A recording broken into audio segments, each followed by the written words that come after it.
मधुबन के बाबा, मधुबन के बाबा मुरली वाले, आपका क्या कहना, आपका क्या कहना। ओम शांति। आज 15 फरवरी 2022 के साकार मधुर महावाक्य हैं। आज मीठे मीठे बाप दादा बोले, मीठे बच्चे, आत्मा रूपी दीपक में योग रूपी घृत डालो तो आत्मा शक्तिशाली हो जाएगी। बाबा ने कहा, मीठे बच्चे, आत्मा रूपी दीपक में योग रूपी घृत डालो तो आत्मा शक्तिशाली हो जाएगी। बाबा ने आज प्रश्न पूछा कि आत्मा रूपी बैटरी में पावर भरने का आधार क्या है, और उत्तर में बाबा ने समझाया कि आत्मा रूपी बैटरी में पावर भरने के लिए बुद्धि योग का बल चाहिए। जब बुद्धि योग बल से सर्वशक्तिमान बाप को याद करेंगे तब बैटरी भरेगी। जब तक बैटरी में पावर नहीं तब तक ज्ञान की धारणा भी नहीं हो सकती है। आत्मा में कंप्लीट रोशनी आने में टाइम लगता है। याद करते करते फुल रोशनी आ जाती है। और आज मुरली का गीत है, रात के राही थक मत जाना, सुबह की मंजिल दूर नहीं। ओम शांति। बच्चों ने गीत का अर्थ तो सुना कि तुम बच्चे अब दिन में जाने के लिए पुरुषार्थ कर रहे हो। नई दुनिया में तो रोशनी ही रोशनी है और पुरानी दुनिया में अंधियारा ही अंधियारा है।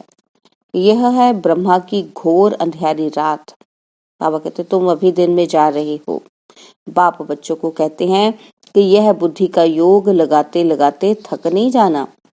जितना तुम योग लगाते हो उतना सोचरा होता है।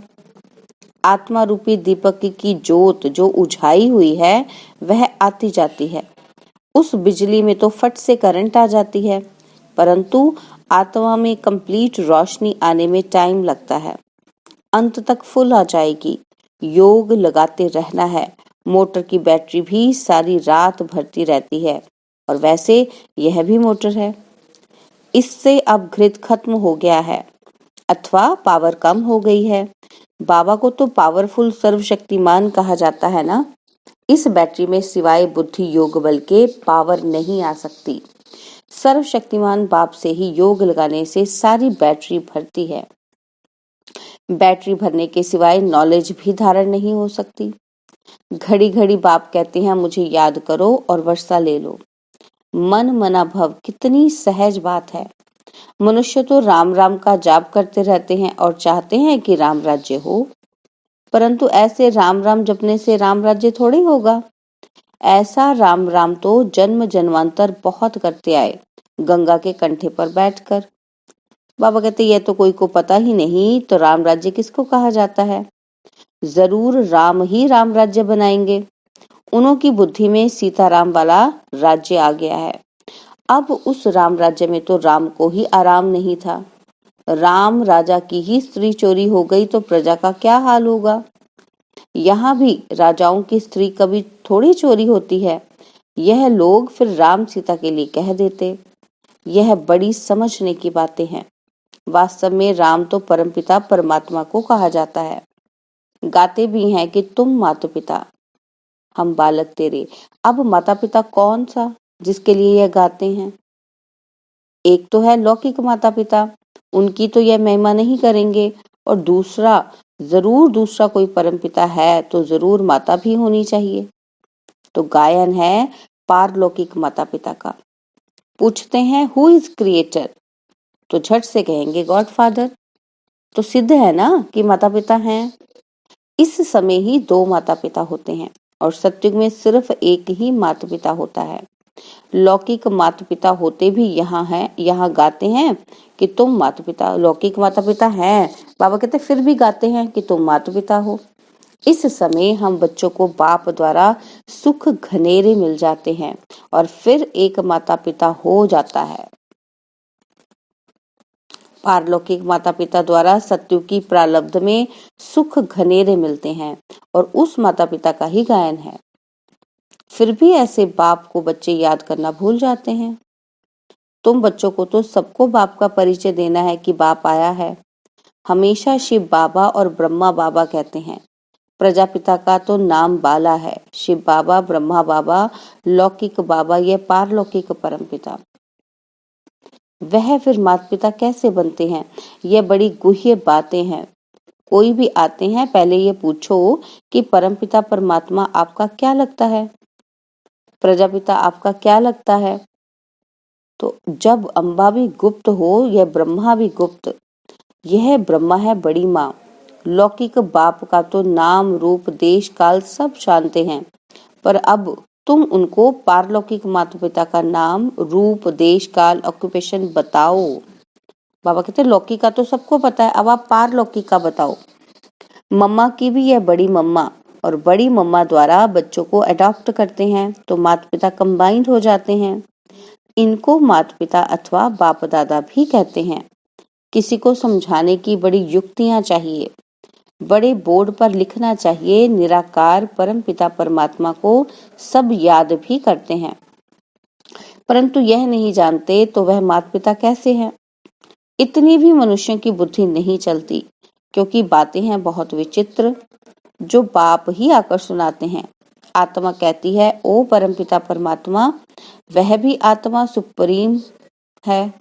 तो बाबा कहते सुप्रीम माना परम, वह परम धाम में रहने वाला है। वह खुद तो जन्म मरण में नहीं आते, आकर के हम बच्चों को पतित जन्म मरण से छुड़ाते हैं, पावन जन्म मरण से नहीं छुड़ाते हैं। पतित आत्मा को ही पावन आत्मा बनाते हैं, इसलिए उनको पतित पावन कहा जाता है। मनुष्य तो राम सीता का भी अर्थ नहीं समझते। वास्तव में सब भक्तियां सीताएं हैं, याद करती हैं एक साजन परमात्मा को। बाप कहते हैं, बच्चे, इस समय सारी दुनिया में रावण राज्य है, सिर्फ लंका में नहीं, रावण को जलाते भी यहाँ है। बाबा कहते हैं लंका हिंदुस्तान में नहीं, वह तो बोधियों का अलग खंड है। तो इस समय सारी दुनिया रावण के बंधन में है, सारी दुनिया में रावण का राज्य है।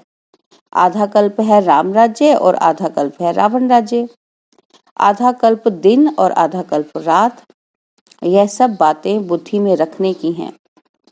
इस समय तुम रावण पर विजय पा रहे हो। जो पूरी विजय पाएंगे वही मालिक बनेंगे। सतयुग आदि में लक्ष्मी नारायण का राज्य था। उन्होंने यह स्वर्ग की प्रारब्ध कहाँ से और कैसे पाई? सतयुग में मनुष्य बहुत थोड़े होंगे, लाखों की अंदाज में होंगे, और जमुना के कंठे पर राजधानी होगी। वहां कोई विकार होता ही नहीं, कहा ही जाता है संपूर्ण निर्विकारी। बच्चे भी योग बल से ही पैदा होते हैं। वहां रोना पीटना कुछ नहीं होता। परंतु पहले यह बातें नहीं निकालनी है। पहली बात ही यह उठाओ कि निराकार परमपिता परमात्मा और हम आत्माएं भी परलोक से आते हैं, तो तुम्हारा पारलौकिक परमपिता से क्या संबंध है? बाबा कहते पहले ये बातें समझाओ। नंबर 1 बात है यह, पहले यह बाप का संबंध निकालो तो माँ का और वर्षे का संबंध निकलेगा। एक अल्फ को भूलने से ही सब कुछ भूले हैं। रावण ने पहले पहले अल्फ से ही भुलाया है, और फिर अल्फ की मदद से हम रावण पर जीत पाते हैं। समझाने की पॉइंट्स तो बहुत हैं, प्रदर्शनी में मुख्य बात अल्फ की समझानी है। अल्फ के बाद ही बे आता है। अल्फ को नहीं समझा तो कुछ भी नहीं समझेंगे, कितना भी भल माथा मारो। परमपिता है तो पिता से वर्षा मिलता है। बाबा का वर्षा मिला तो वर्षे के हकदार बन ही जाते हैं। त्रिमूर्ति पर समझाना कितना सहज है। बाबा कहते कि ऊपर में बाप खड़ा है, नीचे लक्ष्मी नारायण वर्षा या विष्णु खड़ा है। बाबा कहते हैं मुझे याद करो तो यह वर्षा पाएंगे, और बच्चे कहते बाबा आप तो निराकार हो, आप कैसे वर्षा देंगे? बच्चे, मैं इन ब्रह्मा द्वारा देता हूँ, जो आए उनको इस बात पर ही समझाओ। मूल बात ही त्रिमूर्ति की है। त्रिमूर्ति ब्रह्मा का तो कोई अर्थ ही नहीं। समझाना है यह निराकार शिव बाबा, उनको ही ज्ञान का सागर कहा जाता है, और फिर यह वर्षा है। अब बाप तो है निराकार, फिर इन लक्ष्मी नारायण को वर्षा कैसे मिला, कहाँ से आया? तुम यहाँ अपने को विष्णु कुमार नहीं कहलाते हो, तुम तो हो ही बीके। ब्रह्मापुरी मनुष्य को ही कही जाती है। यहाँ खास ब्राह्मण रचते हैं। सिंध में भी ब्रह्मपुरी थी जिसने यह समझाया। बाबा कहते ये किसने समझाया? शिव बाबा ने समझाया। हमेशा बाप दादा कंबाइंड कहना है। कभी बाबा कभी दादा बोलेंगे। दोनों आत्माओं का मुख तो एक ही है ना। जब जिसको चाहे वह यूज करेंगे। बंधन थोड़ी है, बाबा को बंधन थोड़ी है ना। तो बाबा कहते हैं तो पहले ये बात कि ज्ञान सागर गीता का भगवान बाप है। वह कहते हैं कि यह ब्रह्मा विष्णु शंकर तो सूक्ष्म वतनवासी हैं, देवताएं। यह ब्रह्मा तो मनुष्य है। जब संपूर्ण बनेंगे तो देवता कहलाएंगे। यह तपस्या कर फिर देवता बनते हैं। इन ब्रह्मा कुमार कुमारियों को भगवान सिखलाते हैं ब्रह्मा द्वारा। चित्रों पर अच्छी रीति समझाना है। समझानी बहुत सहज है। यह शिव बाबा, यह वर्षा, यह शिव तो निराकार है, इसलिए ब्रह्मा द्वारा देते हैं। ब्रह्मा द्वारा स्वर्ग की स्थापना। जरूर अभी ही राजयोग सीखते हैं यह बनने के लिए। यह शिवपुरी और यह विष्णुपुरी है। अच्छा, मीठे मीठे सकीलदे बच्चों प्रति माता पिता बाप दादा का याद प्यार और गुड मॉर्निंग।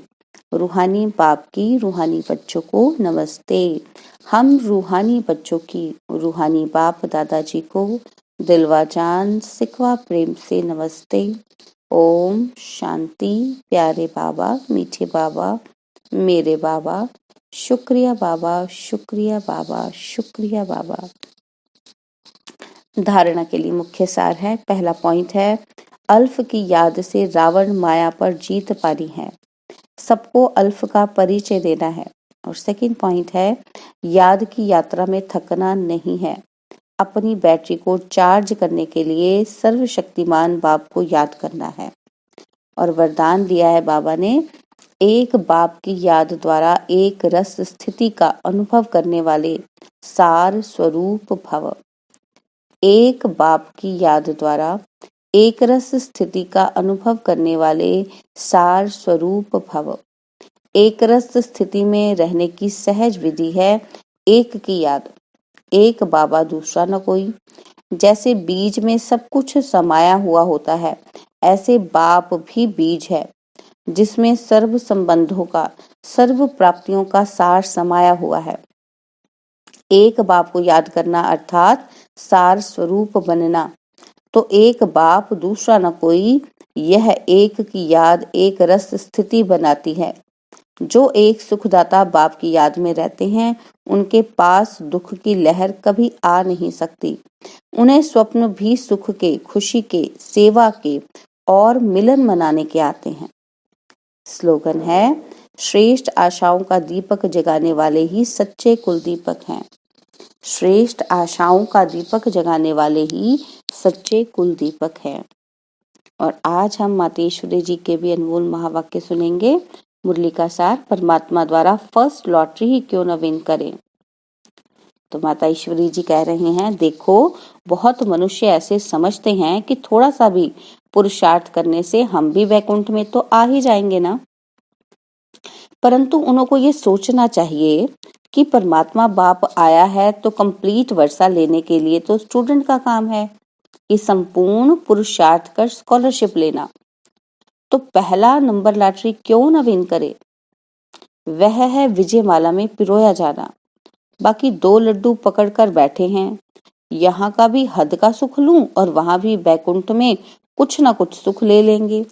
ऐसे विचारवान को मध्यम और कनिष्ठ पुरुषार्थी कहेंगे, ना कि सर्वोत्तम पुरुषार्थी। जब बाप देने में आनाकानी नहीं करता तो लेने वाले क्यों कतराते हैं। तब गुरु नानक ने कहा, परमात्मा तो दाता है, समर्थ है, मगर आत्माओं को लेने की भी ताकत नहीं। देंदा दे, लेंदा थक पाए। अर्थात देने वाला देता है लेकिन लेने वाला थक जाता है। आपके दिल में आता होगा कि हम क्यों न चाहेंगे कि हम भी यह पद पाएं। परंतु देखो बाबा कितनी मेहनत करता है, फिर भी माया कितना विघ्न डालती है। क्यों? अब माया का राज्य समाप्त होने वाला है। अब माया ने सारा सार निकाल दिया है। तब ही परमात्मा आते हैं जिसमें सब रस समाया हुआ है, जिससे सभी संबंध की रसना मिलती है। तभी तुमेव माता च पिता कहा जाता है। आदि आदि यह महिमा उस परमात्मा की है, तो बलिहारी इसी समय की है जो ऐसा संबंध हुआ है। अच्छा, ओम शांति। और अब यह एक बहुत अच्छी वीडियो भी जरूर देखें।